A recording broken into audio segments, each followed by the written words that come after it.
designed to assess whether students are ready to study at universities or other institutions in the medium of English. There are many test centres around the world. Some of these are listed in the accompanying notes. A candidate's overall ability is recorded by means of a band score from 1 for a non-user to 9 for an expert user. The test consists of 4 sections: listening, reading, writing, and speaking. This video package is a world first and has been produced as a result of many years of teaching experience in this specialised field. It presents students with specific help to achieve the required IELTS band score. Our main aim is to make students aware of the skills demanded by the IELTS. It has been thoughtfully compiled to provide information which is not readily available outside the classroom. It is, in fact, your own personal IELTS tutor. Mastering the skills highlighted here is essential to your success.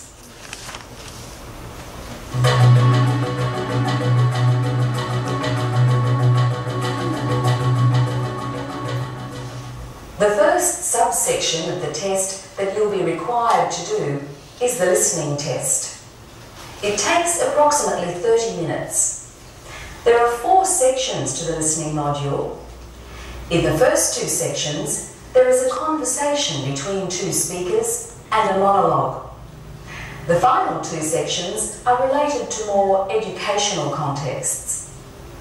The following are the most commonly used question types: multiple choice, short answer questions, sentence completion, diagram completion, labelling a diagram, classification, and matching.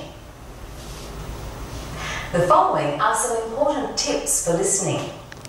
Number 1, the dialogue is heard only once, but time is given to A, check answers, and B, read ahead.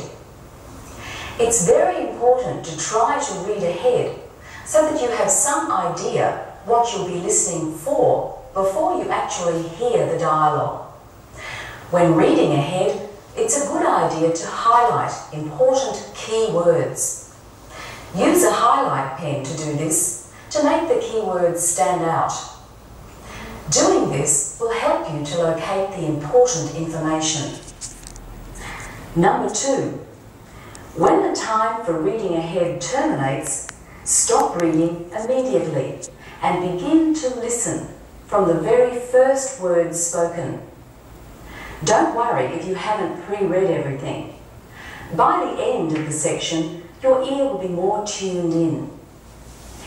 It's very important, however, that you don't get lost at the beginning, as this may mean that you're not able to do any of that particular exercise. Number 3, you'll be given time at the end of certain sections to check your answers. It may be helpful to use this time to read ahead. This will give you more time to prepare yourself for the next section. Checking answers should be restricted to adjusting spelling or making an answer clear and legible. In most cases, it would be unwise to change your answers. So unless you're absolutely sure that you've got something wrong, leave it. Number 4, when answering questions, use abbreviations to give yourself time to focus on the task of listening. Write out the abbreviation in full only at the very end of the test, when you transfer your answers to the answer sheet. Don't waste precious time during the test. Number 5, when listening, try to listen for 2 answers at a time. In other words, don't only listen to obtain information to fill in one question. Rather, listen in order to listen to 2 questions. This will help you not to get lost. Getting lost is one of the biggest problems facing students doing the listening section. If you're still listening for information to answer question 1 and the speaker has moved on to question 2 or 3 without your realising it, then you're lost and panic sets in. So remember to listen for 2 answers at a time, then if you miss the first one, you'll have time to get the second. Number 6. You're usually required to listen to information to fill in a form. If a person's name is spelt out, such as Stuart Gray, that is Stuart, S-T-U-A-R-T, Gray, G-R-A-Y, then you must get the spelling correct. Be careful of numbers and letters that sound similar, such as A, H, and 8, or letters that sound similar, such as C and G.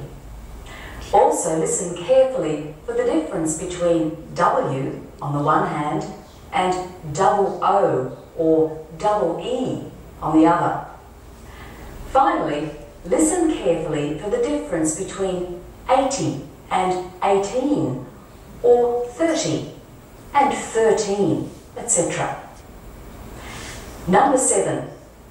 Remember, there's a big difference between listening, say, to the news and listening for information in the IELTS. In the case of the news, you're listening for global or general information. However, in the IELTS, you will be listening for specific information, and you have to develop the skill of reading and listening at the same time. Number 8. The final point to remember is that you must transfer all your answers to the answer sheet. If your answers are not on the answer sheet, you won't receive any marks for them.